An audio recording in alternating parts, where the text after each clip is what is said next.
Tidak ada yang boleh naik ke gunung malam ini. Turun kalian semua. Jadi pada malam itu tidak ada air bah di pelataran.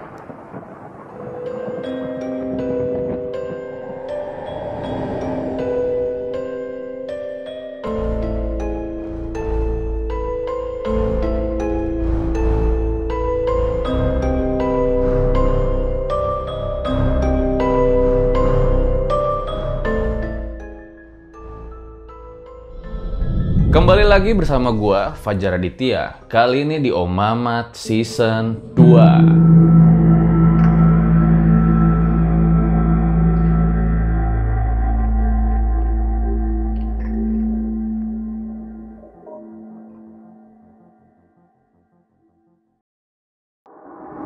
Terima kasih buat kalian yang telah klik video kali ini. Jadi gue gak lama-lama ya di opening.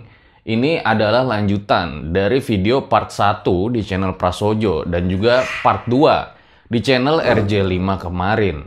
Jadi kalau kalian belum tonton video itu, gue harap tonton dulu agar dapat mengerti jalan ceritanya pada kali ini. Sebelum gue lanjutkan, jangan lupa tekan tombol subscribe dan juga aktifkan tombol lonceng di sebelahnya agar kalian mendapatkan notifikasi-notifikasi terbaru dari setiap video RJ5. So, gue rasa langsung saja, ini adalah cerita terakhir dari teror pendakian Gunung Dempo.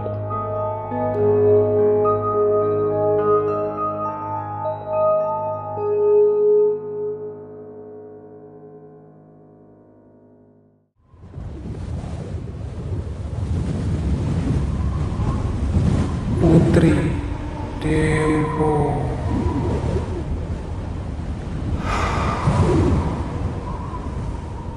Aku panik dan tak mengerti mengapa yang lain tidak melihat Putri Dempo itu. Mata sang putri terus menatapku dingin. Tangannya menarik kerah baju Yuni yang terus-terusan memberontak. Semua saling berteriak dan panik. Keadaan semakin mencekam ketika kelima temanku kalah dan mulai terangkat. Kukumpulkan keberanian lalu mengambil sebatang kayu sambil berteriak kuayunkan kayu tersebut ke tangannya. Bang Idan dan Bang Amran terlihat berteriak-teriak. Mungkin mereka pikir aku ingin memukul Yuni. Hingga akhirnya Bang Amran menjatuhkan kayu yang kugenggam dan juga tubuhku. Kulihat ke atas, putri tersebut masih menatapku dengan tatapan murka.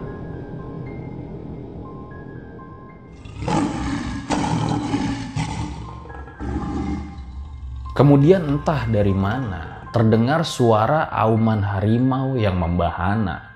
Aku menjerit histeris sambil menutup telingaku. Auman tersebut terdengar sangat memekikkan telinga. Setelah auman harimau itu, kulihat sang putri pun melepaskan Yuni dan terbang menjauh.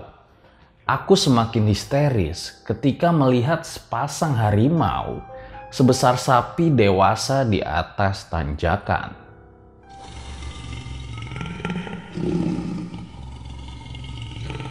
Kedua harimau itu masih terus menatap sang putri yang semakin terbang menjauh.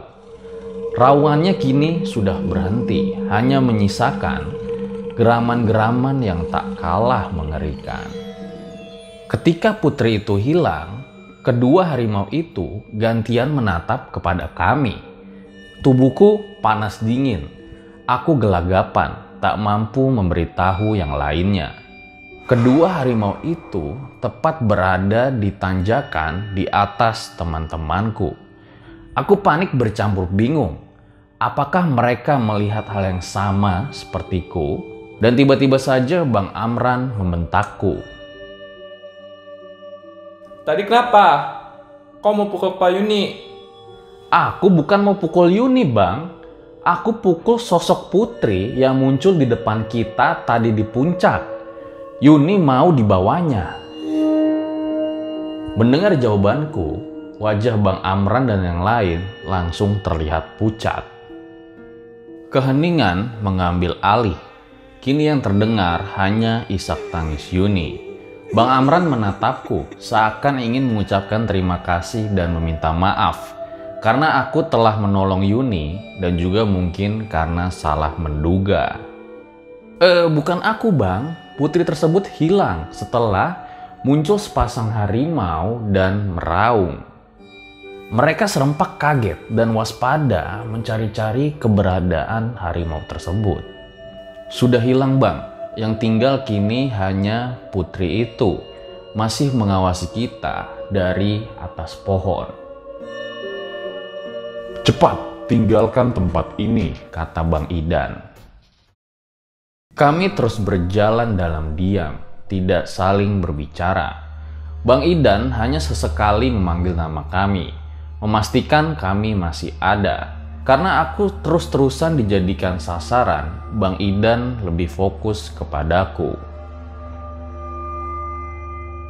Ada apa, Dek? Tanyanya saat merasakan tanganku gemetar. Aku menatap matanya, tak yakin untuk bercerita. Tapi dia terus mendesakku. Putri itu masih mengikuti kita, Bang. Bang Idan menarik nafas dalam-dalam. Sepertinya ia sudah sangat lelah dengan berbagai kejadian di malam ini. Dia mengingatkanku untuk jangan kosong, terus berdoa. Mungkin saja putri itu menunggu pikiran kita kosong, baru dia kembali mengganggu kita, ucap Bang Idan. Aku diam, tak berani berpendapat. Yang tak diketahui oleh Bang Idan adalah sejak dari tadi, aku mendengar suara langkah dan geraman-geraman harimau dari balik pepohonan, seakan-akan mengikuti langkah kaki kami. Aku semakin gemetar. Di belakangku, Yuni terlihat sudah hampir mencapai batas kekuatannya. Matanya sudah sedemikian sayu. Keadaan yang hampir sama kulihat juga di wajah Anes dan Alek. Begitu juga dengan keadaanku. Cukup satu kejadian lagi, mungkin kami berempat akan tumbang. Tapi yang paling kukhawatirkan adalah justru keadaan Bang Idan. Sepanjang perjalanan turun yang penuh teror ini, tak sekalipun kulihat tanda menyerah di matanya. Namun semenjak kejadian terakhir, tanda itu sudah tidak terlihat lagi dari matanya, dan ia lebih banyak diam. Oh, mudah-mudahan aku hanya salah menduga. Kami lanjutkan perjalanan hingga akhirnya cobaan itu datang lagi. Tiba-tiba saja, Bang Amran berhenti dengan posisi yang ganjil. Di saat itu, Bang Amran tiba-tiba saja berlari ke depan dan melompati sebuah turunan terjal hanya dengan satu gerakan. Aku terpana melihat lompatan dari Bang Amran. Merasa kecolongan, Bang Idan kemudian berlari mengejar Bang Amran sambil berteriak-teriak memanggil namanya. Bang Amran dan Bang Idan terus berlari hingga hilang dari pandangan kami yang sudah nyaris tidak mampu bergerak.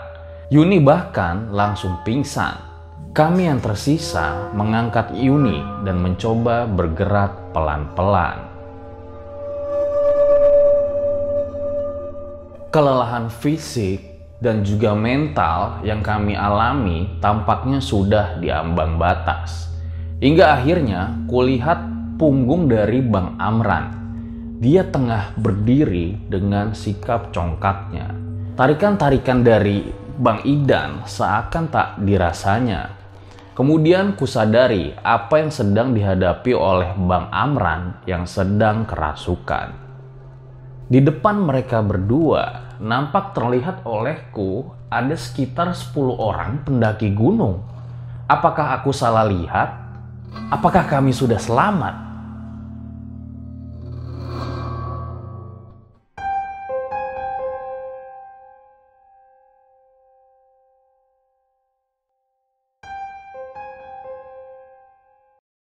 Melihat pendaki-pendaki tersebut, aku lega. Dan tanpa disengaja, air mataku mengalir. Kami selamat.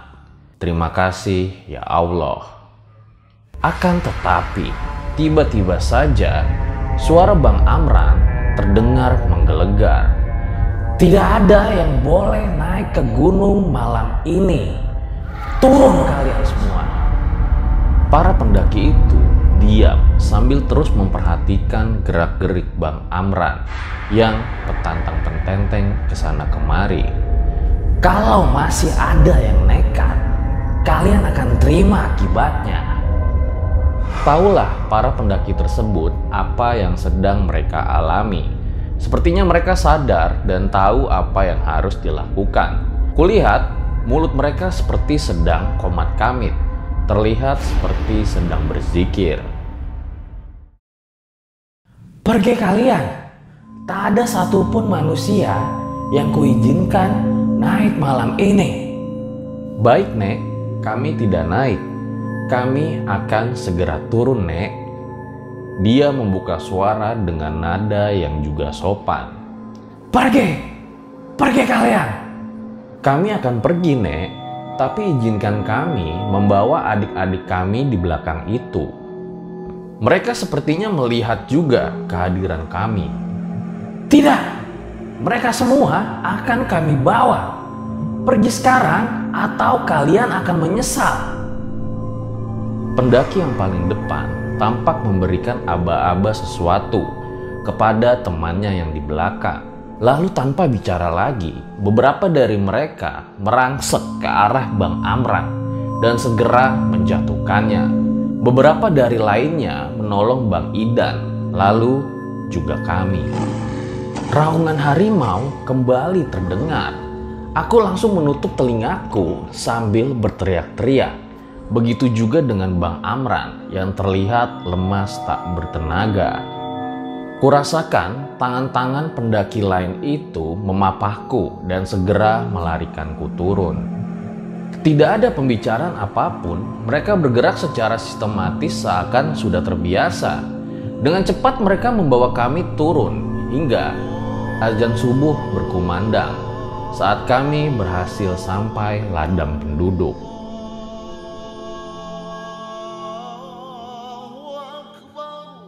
Kesadaranku timbul tenggelam.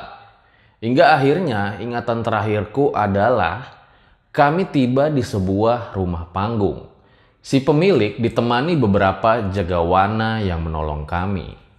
Lalu gelap.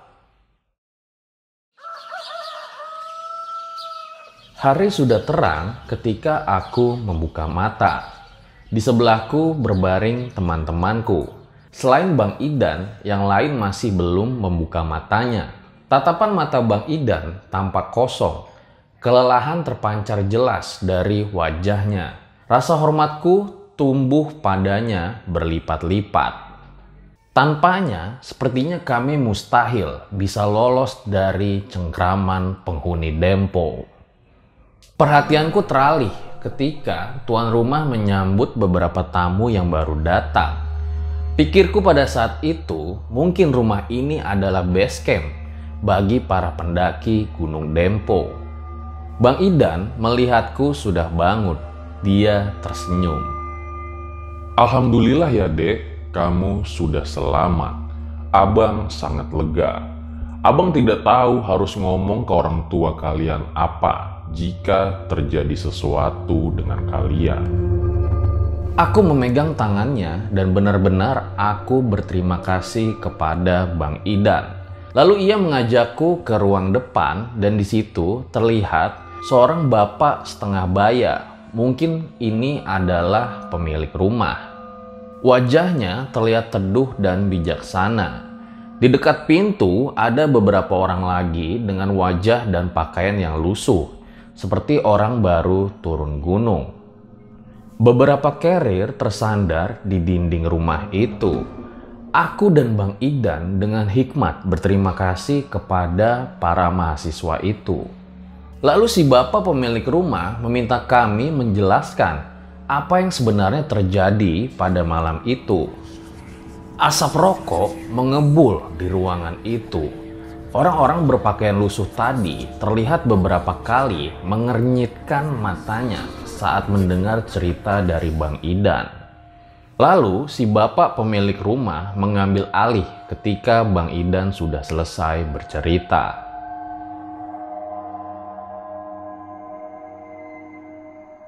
Adik-adik semua harus bersyukur masih bisa pulang dan selamat. Kejadian yang kalian alami itu sudah termasuk gawat. Sejujurnya, Bapak di sini pun sudah pasrah. Kemungkinan kalian selamat itu kecil. Ini benar-benar keajaiban. Jadikan ini pelajaran. Besok-besok, kalau mau naik lagi ke gunung manapun, harus izin. Baik pada orang rumah, juga pada kami selaku juru kunci. Dan berlaku yang sopan dengan tidak berkata kotor, berbuat kotor, atau membawa sesuatu yang tidak pantas. Selain manusia, Allah juga menciptakan jin untuk hidup berdampingan. Gunung juga rumah dari banyak golongan mereka. Saya yang salah, Pak, bukan adik-adik ini. Saya tidak sengaja bawa sesuatu yang kurang pantas. Bang Idan menjawab dengan serius, wajahnya tertunduk. Saya yang akan bertanggung jawab. Bapak setengah baya itu lalu mempersilahkan orang-orang berpakaian lusuh tadi untuk berbicara. Rupanya benar mereka memang baru saja turun gunung. Dan mendengar ucapannya membuat aku ternganga. Jadi pada malam itu tidak ada air bah di pelataran. Aku dan Bang Idan saling bertatapan heran. Belum sempat kami bicara, dia meneruskan lagi ucapannya.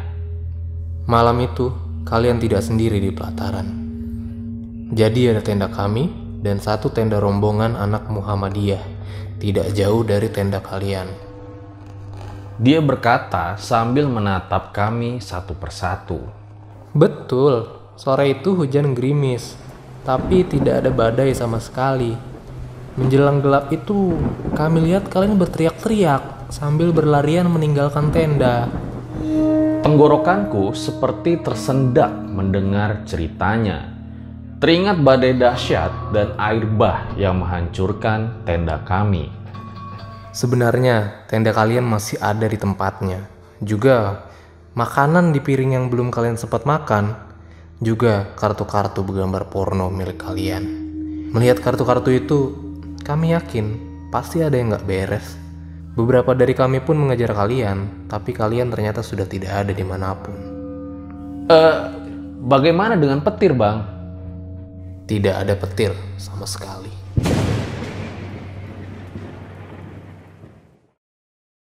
Siang itu, kami semua diperbolehkan pulang ke rumah. Aku sangat bersyukur akhirnya kami semua selamat.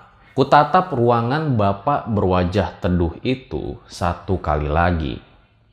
Ruangan ini, Gunung Dempo, dan semua pengalaman tadi malam tidak akan mungkin pernah kulupakan. Sebelum ku melangkah pergi, yang terakhir kulihat pada saat itu adalah kalender tahun 1992 yang menempel di dinding. Kami pulang. Penghuni Gunung Dempo ternyata tidak melepaskan kami dengan mudah. Satu hari setelah pulang kembali ke rumah, ku dengar Bang Idan dilarikan ke rumah sakit. Esoknya, kami dikabari bahwa Bang Idan sudah tidak bersama kami lagi. Abang yang selalu menjaga kami di saat susah dan terus menenangkan kami di saat panik, telah meninggal dunia. Aku kembali menangis saat pemakaman Bang Idan. Tapi alasan tangisku mungkin berbeda dengan yang lainnya, karena aku tahu yang sebenarnya terjadi. Terima kasih untuk perjuanganmu, Bang Idan. Saya yang akan bertanggung jawab.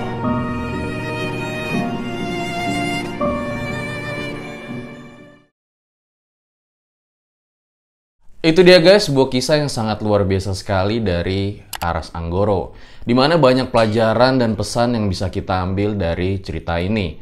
Seperti teamwork yang solid, kemudian jangan berbohong kepada orang tua, khususnya bila bepergian. Kita harus alangkah baiknya ya mendapat izin dan restu dari orang tua, dan juga jangan main kartu porno di gunung. Dan kami juga mengucapkan semoga amal ibadah Bang Idan dapat diterima di sisinya.